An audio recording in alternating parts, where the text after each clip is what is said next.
तव्हां ॾिसी रहिया आहियो सिंध ग्रीन न्यूज़। मां आहियां गुलज़ार मंचालियो। ख़बरुनि जो सिलसिलो जारी आहे। हाणे ख़बरूं शामिल कंदासीं।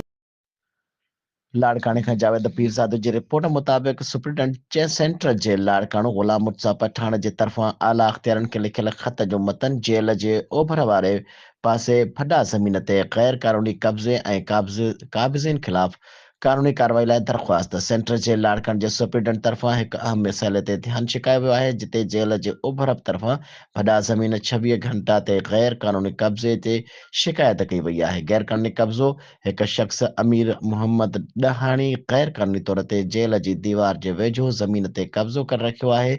कंहिं बि क़ानूनी इजाज़त खां सवाइ तामीराती कमु जारी रखियो आहे। हुन दावा कई आहे त खेसि लाड़काणे जे मुख़्तियारकार ऐं असिस्टेंट कमिश्नर तरफ़ां इजाज़त ॾिनी वई आहे, जेका मुकमल तौर ते कूड़ी आहे। ज़मीन जी मिल्कियत ही ज़मीन आबपाशी खाते जी मिल्कियत आहे ऐं जेल जी हिफ़ाज़त लाइ इंतिहाई अहमियत रखे थी। जेल इंतिज़ामिया हिन ज़मीन जे हुसूल लाइ लाॻापियल आला अमलदारनि सां राब्तो करे चुकी आहे। अदालती हुकुम ऐं सिंध हाई कोर्ट ऐं CP नंबर D 594 2011 में वाज़िह कयो आहे त इहा ज़मीन कंहिंखे अलाट नथी कई वञे ऐं उनखे या त जेल लाइ वक़फ़ कयो वञे या वरी अवामी मफ़ादनि में इस्तेमालु कयो वञे, त जीअं कैदियुनि जी मुलाक़ात में